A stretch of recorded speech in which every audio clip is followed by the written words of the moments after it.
Larry, let's talk about one specific aspect of the situation in Ukraine, and that is the request/demand of the U.S. government, led by President Trump, but also with Secretary of Treasury Westin, for the Ukrainians to give over, essentially, some of the interest in their natural resources, actually, I guess, in repayment for some of what's already been done.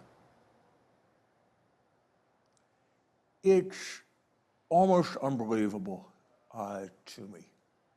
When I think about the United States, and I'm not alone in this, and I think about the great acts of the United States, I think about the Marshall Plan, when after World War II, we provided the key finance that enabled the rebuilding and reconstruction of Western Europe and was integral to our success in the Cold War.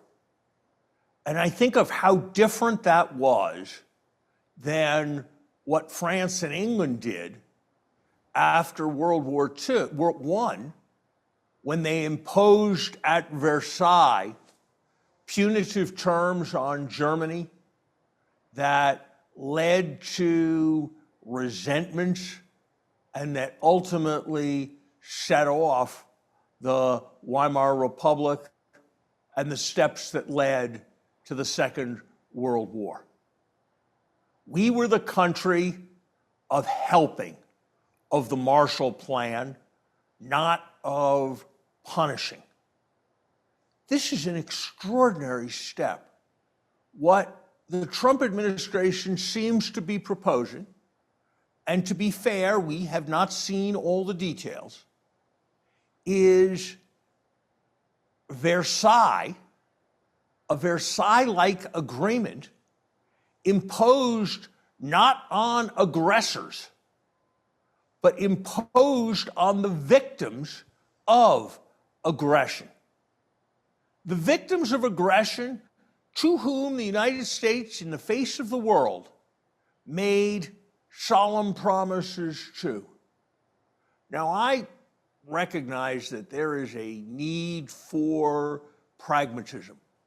I am not one who believes that it is feasible for the United States to underwrite every Ukrainian aspiration or desire.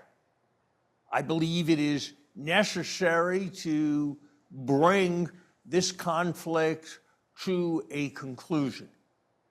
But for the policy of the United States to be blaming the victim for the aggression and then taking the destroyed, highly indebted victim and saying that our policy is to lay claim to the very limited assets that it has as some kind of compensation for what we have done, that is beyond Versailles. And so as I look at history, I see that we are making errors beyond those that were made in Versailles, and we are making errors that are beyond those that Neville Chamberlain made, because we're not just appeasing, but actively supporting aggressors.